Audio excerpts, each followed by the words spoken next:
Imagine yourself on a boat in the middle of a turbulent ocean. The waves of anxiety, external expectations, and social comparisons are constantly crashing against the hull. The storms of notifications, digital distractions, and pressures of modern life threaten to derail your course.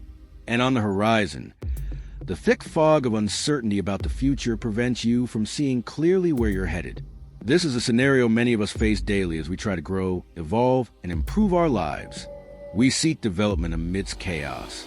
We yearn for progress while battling tides of negative thoughts and paralyzing fears. If you can relate to this tumultuous journey, know that you are not alone. And more importantly, there's an ancient and powerful beacon that can guide you through these turbulent waters: Stoic philosophy. Stoicism isn't just a dusty academic philosophy that was born over 2,000 years ago. It's a practical set of tools for navigating real life, especially valuable for those dealing with mental health challenges like anxiety, depression, or simply feeling lost in a world that seems too demanding. Right now, as you read these words, something important is already happening.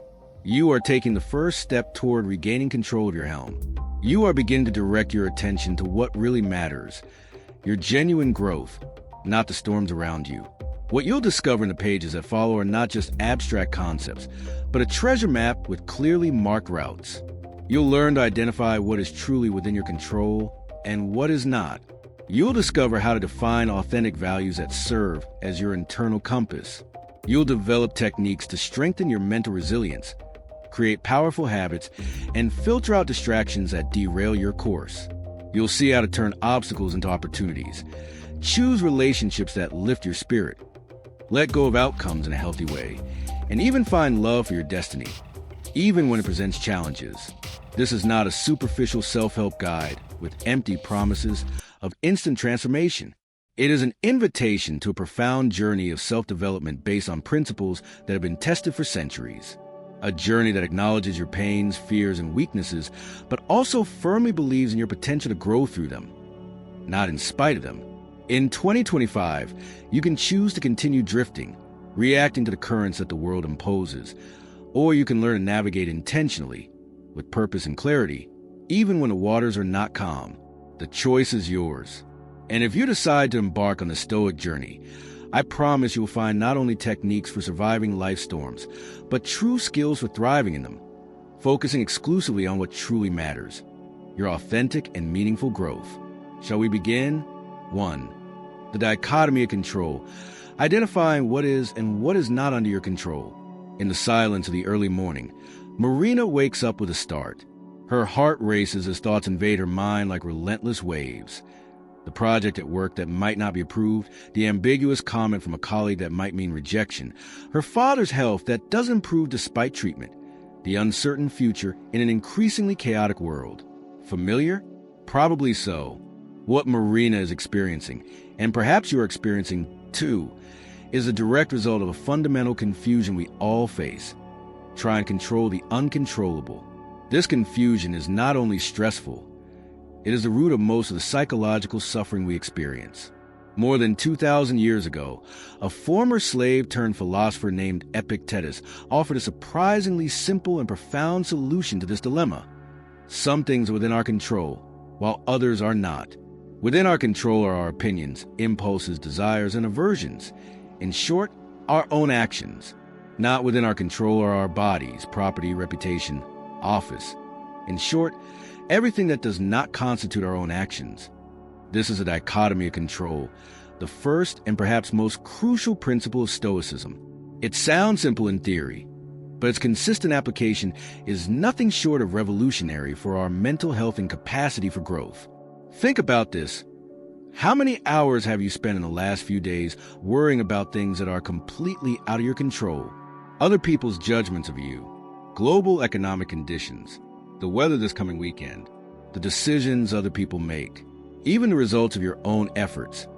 You can control your performance, but you can't control how others evaluate you. Now imagine the freedom to redirect all that mental energy into the only territory where you have true power: your own choices, judgments, actions, and responses. This is the freedom that the dichotomy of control offers. Here's a practical exercise. Take a sheet of paper and draw a line down the middle. On the left side, right, in my control, and on the right, out of my control. Now, list all your current concerns related to your personal growth. Be brutally honest. Are you surprised by how many items end up in the out of my control column? Most people are. We realize that we spend a disproportionate amount of emotional and mental energy on things we can't influence. What is really within your control? Your goals and intentions, the effort you put in, how you interpret events, your emotional responses with practice, your values and priorities, how you treat others and yourself, the skills you choose to develop, what is beyond your control, the end results of your efforts, what other people think of you, world events, the past, the weather, your health, mostly, though healthy habits are within your control. When you make this clear distinction, something powerful happens. Your anxiety begins to diminish. Why? Because anxiety is often the attempt to mentally control the uncontrollable. By focusing only on what you can control, you regain your power and clarity. This is not a philosophy of passivity. It is the opposite, an invitation to invest 100% of your energy where it really matters. As psychiatrist and Holocaust survivor Viktor Frankl put it, the last of the human freedoms is to choose one's attitude in any given set of circumstances. The dichotomy of control is a first step to genuinely focusing on your growth in 2025. As we move into the next chapter, take this powerful truth with you. Your real growth does not depend on favorable external circumstances, but on your deliberate choices within whatever circumstances life presents. 2. Defining personal values aligned with Stoic virtue. Lucas scrolled through his social media feed as his breakfast grew cold in front of him.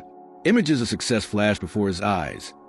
Fancy cars, idyllic vacations, sculpted bodies, gorgeous homes, and perfect smiles. With each swipe of his finger, a feeling of inadequacy grew in his chest. What am I doing wrong? He asked himself. Why can't I achieve this level of achievement? This experience reflects a common trap today, confusing externally imposed values with what really matters to our authentic growth. It's like navigating using someone else's compass, and then being surprised that we don't end up where we really want to be.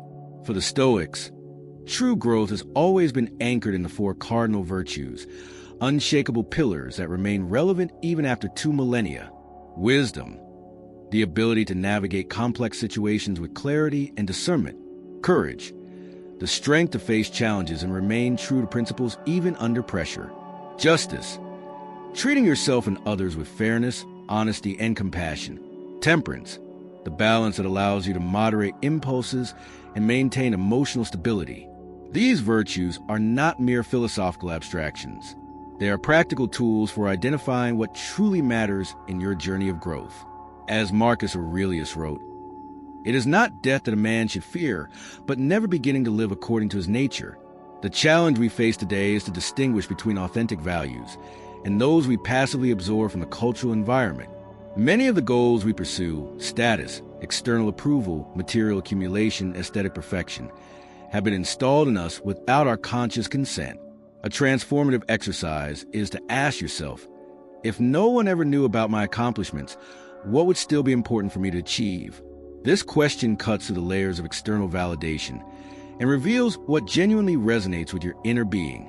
Another powerful method is a 5 whys technique. Pick a goal you're pursuing and ask, why is this important to me? For each answer, ask why. Again, drilling down 5 levels. We often find that seemingly materialistic goals are connected to deeper values like connection, autonomy, or growth. Consider the difference between these 2 versions of the same goal. I want to make more money by 2025 versus I want to develop valuable skills that will allow me to contribute meaningfully and achieve greater financial stability. The first focuses on external result. The second emphasizes the development of character and capabilities, something entirely within your control. To create your personal values map for 2025, take a moment of quiet and honestly answer. What moments in my life have brought genuine satisfaction, independent of external recognition? What qualities do I most admire in people I deeply respect? If you could teach just 3 important principles to the next generation, what would they be? What aspects of my character do I want to strengthen, regardless of external circumstances? The answers will give you valuable clues about your authentic values. For each value you identify, ask yourself, how does this value align with wisdom, courage, justice, or temperance? This bridge between your personal values and the Stoic virtues creates a strong foundation for your growth. The truth is that goals based on internal values are sustainable even when external conditions change. When you pursue character excellence rather than external symbols of success, every challenge becomes an opportunity to strengthen what truly matters. As Seneca reminds us, no wind blows favorably to those who do not know where they're going. Your values map is a nautical chart that keeps your growth oriented even in the storms of life. With it in hand, you not only know your destination, but you recognize that the journey of developing these virtues is, in itself, the true treasure. As we move on to the next Stoic tool, remember, the values you consciously choose to cultivate today will determine the person you become tomorrow. And unlike external goals, this inner growth is something no one can ever take away from you. 3. Negative visualization techniques to strengthen your mental resilience. Anna sits in the park, watching a happy family playing with their dog. A sudden anxiety tightens her chest. What if I lose my family? What if my partner gets sick? What if I lose my job? She immediately tries to push these thoughts away. I shouldn't think about that. That's negativity. What Anna doesn't realize is that she is rejecting one of the most powerful tools for personal growth, the deliberate contemplation of adversity. Counterintuitive? Absolutely. Effective? Proven. The Stoics developed a practice called premeditatio malorum, the premeditation of evils. Unlike the unproductive catastrophic thinking that fuels anxiety, this is a structured visualization technique that strengthens us against life shocks.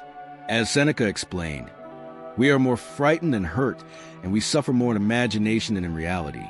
By consciously contemplating potential adversities, we remove their power to paralyze us when, or if, they actually occur. Let's get one important point straight. This is not an invitation to be pessimistic. Pessimists expect the worst to happen. Stoics simply prepare for any possibility, remaining hopeful and working toward the best possible outcome. It's the difference between negativity and realistic mental preparation. Imagine an athlete who visualizes not only the perfect victory, but also how he or she will respond to setbacks during competition. Who is better prepared? The athlete who only imagined the ideal scenario, or the one who also mentally prepared for the difficulties? Negative visualization offers us 3 transformative benefits. First, it cultivates gratitude. By contemplating the temporary absence of something valuable, whether it's health, relationships, or even basic necessities like clean water, we awaken to the abundance that already exists in our lives. As Marcus Aurelius wrote, think not so much of what you do not have, but of what you do have now. Second, it builds emotional resilience. Similar to how vaccines work, by exposing us to small, controlled doses of the pathogen, negative visualization strengthens our psychological immunity against the full impact of adverse events. Third, it improves our practical preparedness. By considering potential obstacles in our growth journey in advance, we can develop contingency plans before they are needed. A simple exercise to start this practice: take 5 minutes in the morning to contemplate. What could possibly impede my growth today? Maybe it's a digital distraction, a difficult conversation, a temptation to procrastinate, or even a recurring self-critical thought. Visualize each obstacle clearly and then ask, how will I respond when this occurs? This practice can be expanded to long-term goals as well. For each area of growth you want to cultivate by 2025, ask, what external obstacles might I encounter? What internal resistance might I face? How will I deal with moments of discouragement or fatigue? What will I do if I need to adjust my approach? How will I maintain my commitment when initial motivation wanes? A less obvious benefit of this practice is that it turns off our brain's negativity bias. Paradoxically, by giving conscious, structured attention to potential problems, we interrupt the cycle of subconscious worry that often runs in the background, consuming valuable mental energy. Negative visualization is particularly powerful for those dealing with anxiety. As psychologist William Irvine notes, negative visualization not only teaches us to appreciate what we have, it desensitizes us to adversity significantly reducing anxiety about the future. Remember, this practice is not about fixating on negative scenarios, but rather about deliberately building mental flexibility, the ability to remain balanced regardless of external circumstances. Like a tree that grows stronger by gradually being exposed to stronger winds, your mind develops resilience through these controlled contemplations. The tree does not desire the storms, but it is prepared for them and often stronger because of them. 4. The role of self-discipline and daily habits in personal growth. Pedro woke up full of enthusiasm. Today is the day, he thought. I'm going to start my transformation. He planned to meditate for 30 minutes, write for an hour, exercise intensely, read 50 pages, and completely eliminate sugar from his diet, all at once. 3 days later, exhausted and discouraged, Pedro abandoned his personal revolution. Maybe I don't have what it takes to change, he wrongly concluded. This cycle of explosive enthusiasm followed by frustrated resignation is sadly familiar to many of us. However, the Stoics understood something that the modern science of habit formation has only recently confirmed. True growth happens not in dramatic bursts of motivation, but through the consistent application of small, disciplined actions. As Seneca observed, it is not because things are difficult that we do not dare. It is because we do not dare that they are difficult. Stoic self-discipline is not about heroic willpower or instant transformation. It is about commitment to consistent action, regardless of fluctuations in mood or motivation. The crucial distinction here is between motivation and discipline.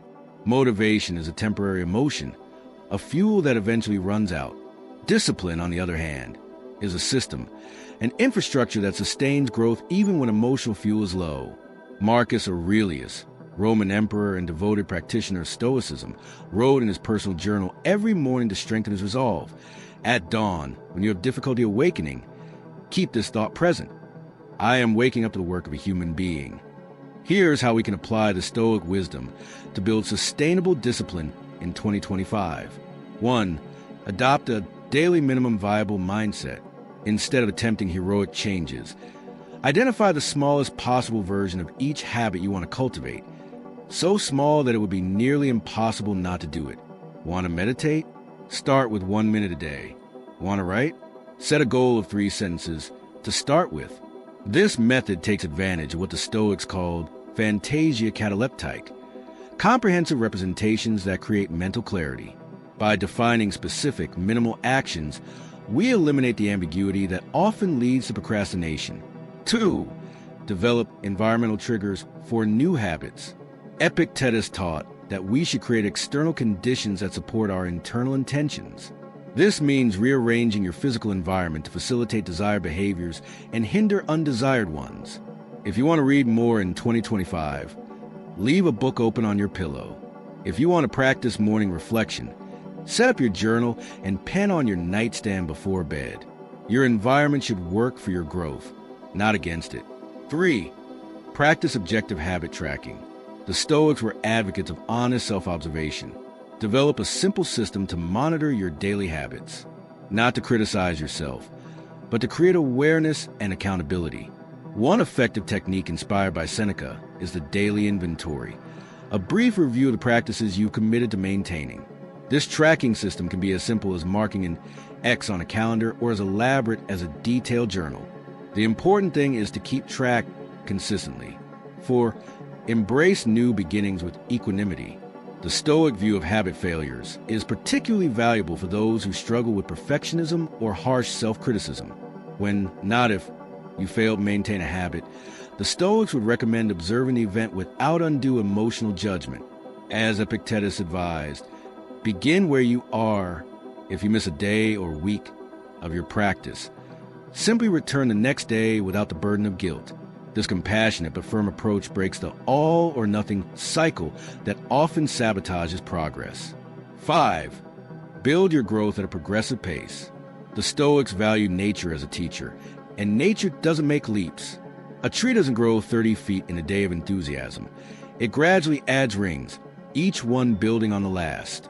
Once you establish consistency with your daily minimum viable, gradually expand. If you started meditating for 1 minute a day, add 30 seconds each week. This gradual expansion builds capacity without overwhelming your system. Modern science confirms what the Stoics intuited.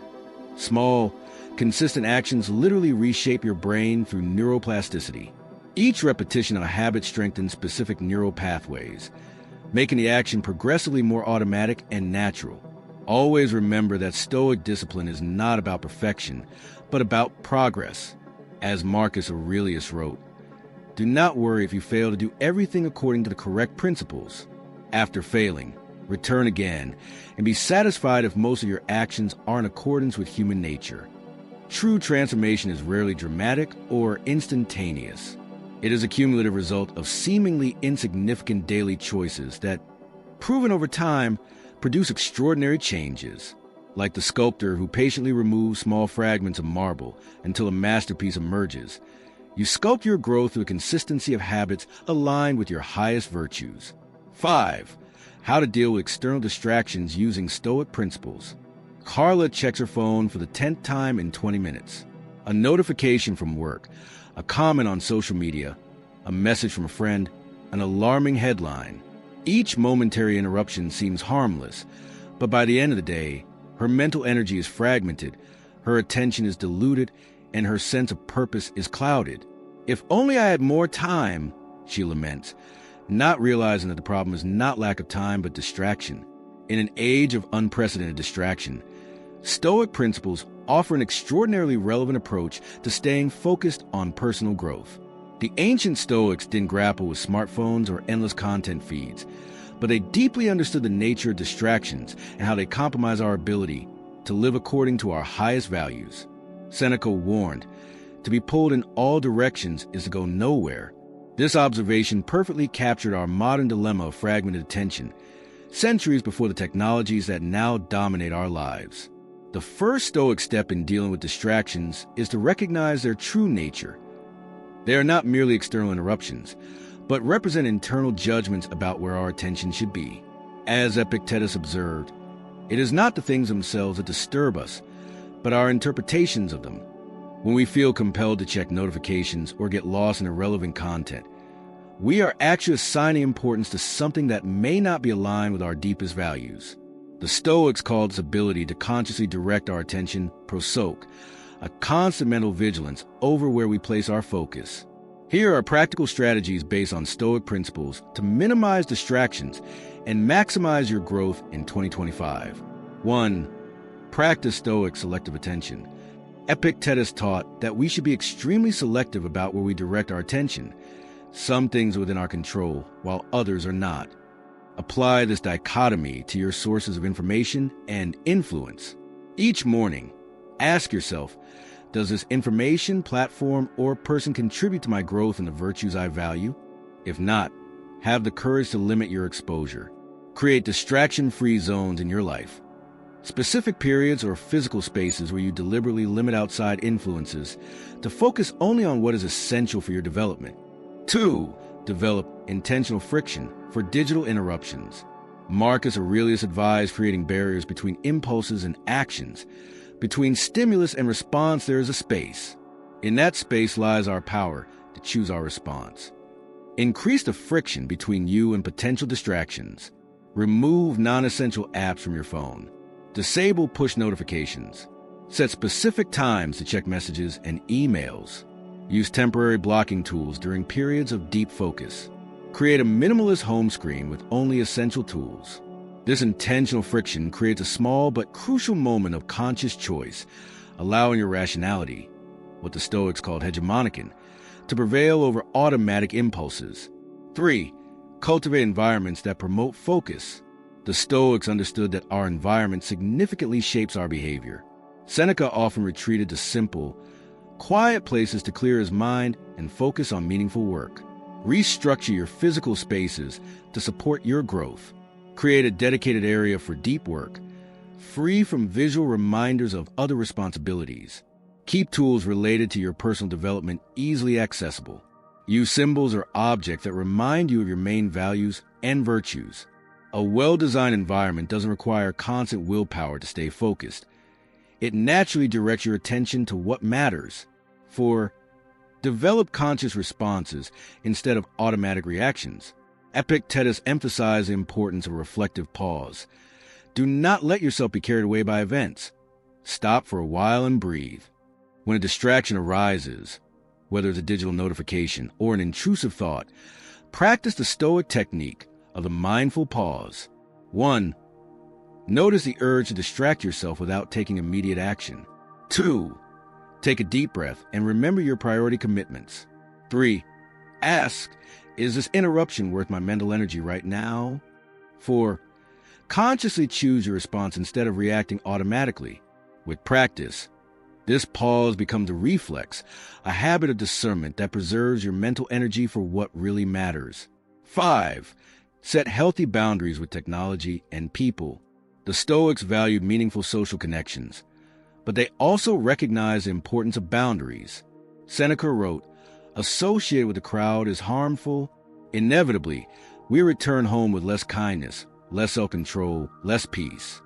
In modern terms, clearly communicate your needs for uninterrupted time. Set expectations about your digital availability. Cultivate relationships that respect your commitment to personal growth. Establish regular digital quiet hours for internal reconnection. These practices are not about isolation, but about intentionality, ensuring that your social and technological interactions reinforce your values rather than dilute them. Distractions are not merely superficial inconveniences.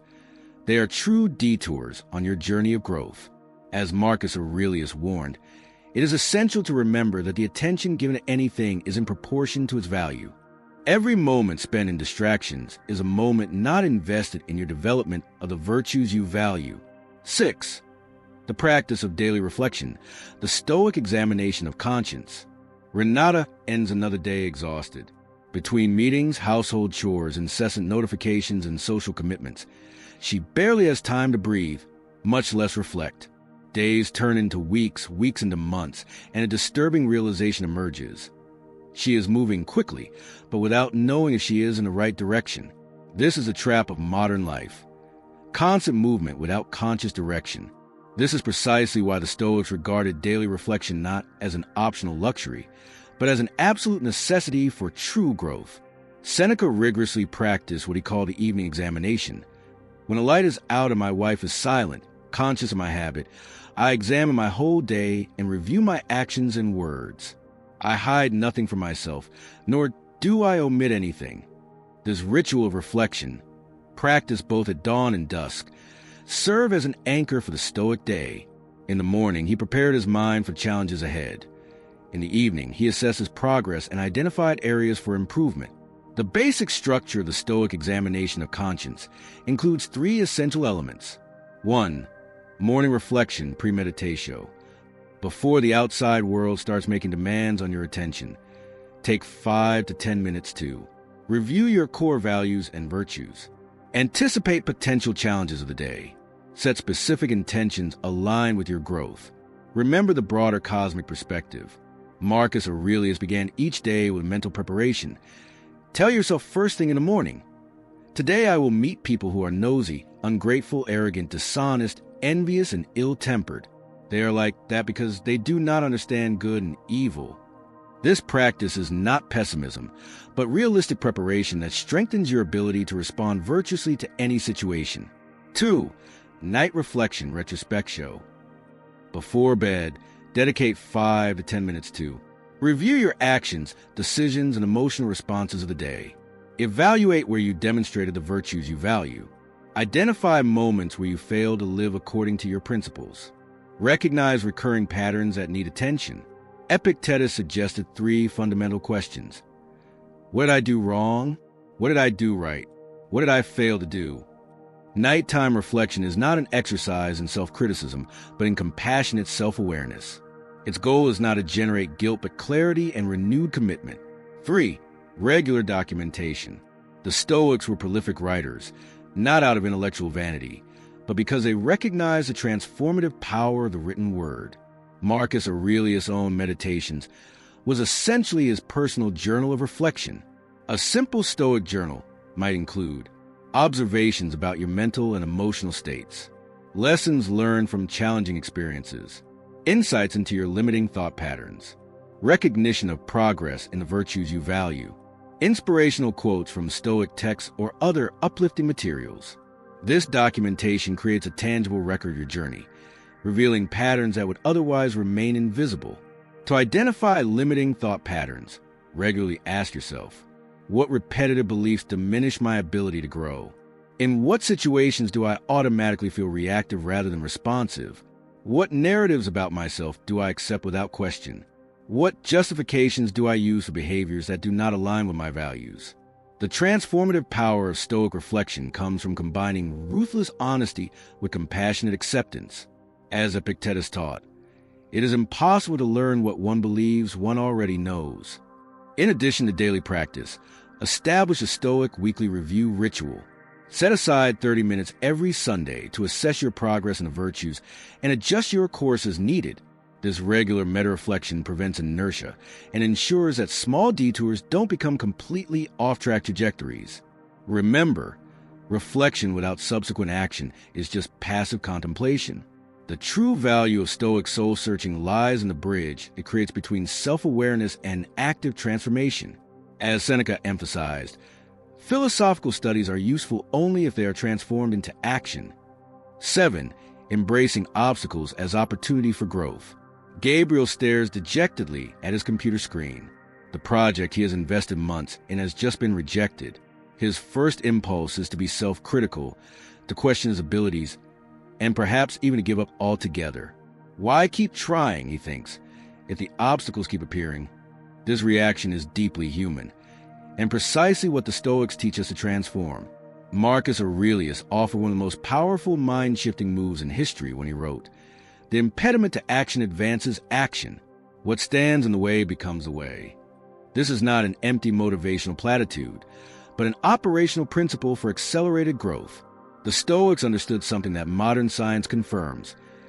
Our response to obstacles, not their absence, determines our developmental trajectory. Ryan Holiday, in his book Inspired by Stoicism, summarizes this principle as the obstacle is the way. It's not just that we can overcome obstacles, it's that we need them to grow in the most meaningful way. Consider nature. Muscles grow through resistance, not ease. Immune systems grow stronger through exposure to pathogens, not isolation. The same principle applies to your personal growth. The Stoics offer us a 3-step model for turning obstacles into opportunities. 1. Reinterpreting failures as feedback. When we encounter resistance, our automatic interpretation often involves self-judgment. This failed because I'm not good enough. The Stoic reinterprets. This failed because there was something to learn that I haven't yet mastered. Epictetus, who was born a slave and suffered from physical disabilities, insisted, "Circumstances do not make the man, they reveal him." Every obstacle is a test that reveals where we still need to grow. Practice asking, "What is this challenge trying to teach me?" instead of, "Why is this happening to me?" 2. Transformation of resistance into strength. The Stoics understood that the qualities we value most, resilience, patience, wisdom, compassion, are not developed through ease, but through their opposite. As Seneca explains, God gives the hardest challenges to his favorite soldiers, not because he wishes to punish, but because it is only through fire that steel is forged. When you face resistance, ask, how can I use this challenge to strengthen the very qualities I value most? 3. Focus on the long-term perspective. The short-term view sees obstacles as interruptions to progress. The Stoic perspective recognizes that, viewed from a sufficient distance, obstacles are progress. Marcus Aurelius reminded himself, just as a diamond, made of carbon, forms under great pressure, you emerge stronger from adversity. In times of difficulty, expand your time perspective by asking, how will I view this challenge 5 years from now? What qualities is this adversity developing in me that will be valuable in the long run? To apply the Stoic approach in 2025, consider these practical examples. When a project fails, don't just seek comfort in the idea that there will be other opportunities, but actively ask, what specific skills is this failure showing me that I need to develop? When a relationship presents conflict, in addition to seeking immediate resolutions, ask yourself, What aspect of my character is this challenge inviting me to strengthen? When plans are interrupted by unforeseen circumstances, ask, how could this change of direction open up avenues that my original plan wouldn't allow? This mental reset isn't about toxic denial of real difficulties. It's about finding agency and possibility, especially in challenging circumstances. As countless historical examples show us, from Viktor Frankl finding meaning in Nazi concentration camps to Nelson Mandela transforming 27 years of imprisonment into preparation to lead a nation, our response to obstacles can transcend mere survival to become the very source of our greatness. As we move into the next chapter, take the Stoic truth with you. In 2025, your most significant growth will not occur despite obstacles, but through them. Just as water that encounters rocks in its path not only keeps flowing but sings louder, so too can you turn every obstacle into a passage to deeper growth. 8. Community and growth. How to choose relationships that drive your development. Sophia notices a disturbing pattern. After each encounter with certain friends, she feels drained, insecure, and distant from her goals. With others, however, she returns energized, inspired, and more connected to her highest aspirations. She intuits something that the Stoics consider fundamental. The quality of our social connections determines, to a large extent, the trajectory of our personal growth. Although we often think of Stoicism as a philosophy of self-sufficiency, its founders deeply recognized the social nature of human development. Seneca wrote, "No good is enjoyed without a companion." Epictetus taught that we are fundamentally social beings, designed to live in community. Marcus Aurelius reminded himself daily, we are made to cooperate like feet, hands, eyelids, rows of teeth, upper and lower. This Stoic view of interconnection is not mere sentimentality, but pragmatic recognition. The relationships we cultivate profoundly shape who we become, just as the food we eat affects our physical health. The connections we maintain determine our mental and spiritual health. The Stoics offer us practical principles for evaluating and cultivating relationships that catalyze authentic growth. 1. Consciously evaluate the quality of your relationships. Seneca advised, associate with people who can make you better. Receive those whom you can make better. The process is mutual, for people learn as they teach. Examine your current relationships through the Stoic lens. Does this person exemplify virtues that you aspire to cultivate? Do you feel more aligned with your values after interactions with her? Is the relationship characterized by constructive honesty or comfortable complacency? Does this connection broaden your perspective or reinforce existing limitations?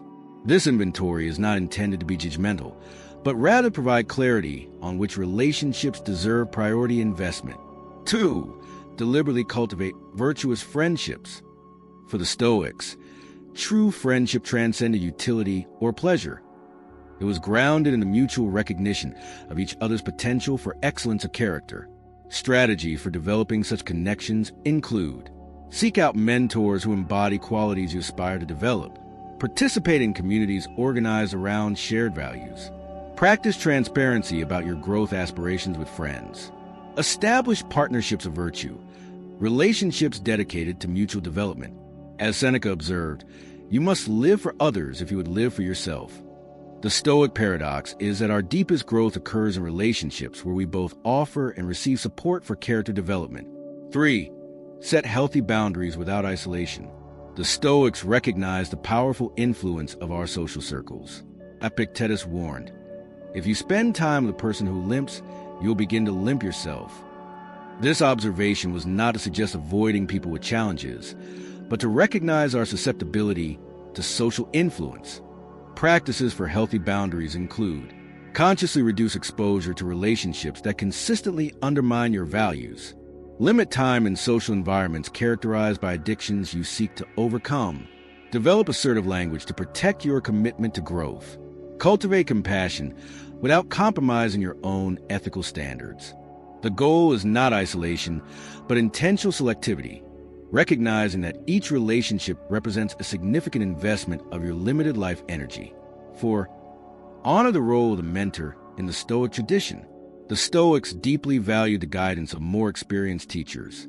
Many kept physical portraits of admired figures in their homes as constant reminders of the values they sought to embody. to apply this wisdom in 2025. Identify remote mentors through biographies, books, and studies of exemplary figures. Actively seek guidance from people who demonstrate excellence in areas you wish to develop. Practice asking the question, what would model name do in this situation? Consider different models for different virtues. No one is perfect at everything. As contemporary research on behavior change notes, we become like the 5 people we spend the most time with. This truth, which the Stoics intuited millennia ago, invites us to be extraordinarily intentional about our social connections. 9. Healthy detachment from results. Focus on the process, not the goal. Miguel has been working hard on his startup project for months. When the day of his investor presentation finally arrives, despite his meticulous preparation, he receives a series of no's. Devastated, he questions his entire self-worth and considers abandoning his dream altogether. His identity and sense of success were so tied to the specific outcome that external failure turned into internal collapse. This scenario illustrates one of the most common pitfalls on the journey of personal growth: excessive attachment to specific outcomes. The Stoics identified this pattern millennia ago and offer a revolutionary alternative that remains profoundly relevant to our modern challenges.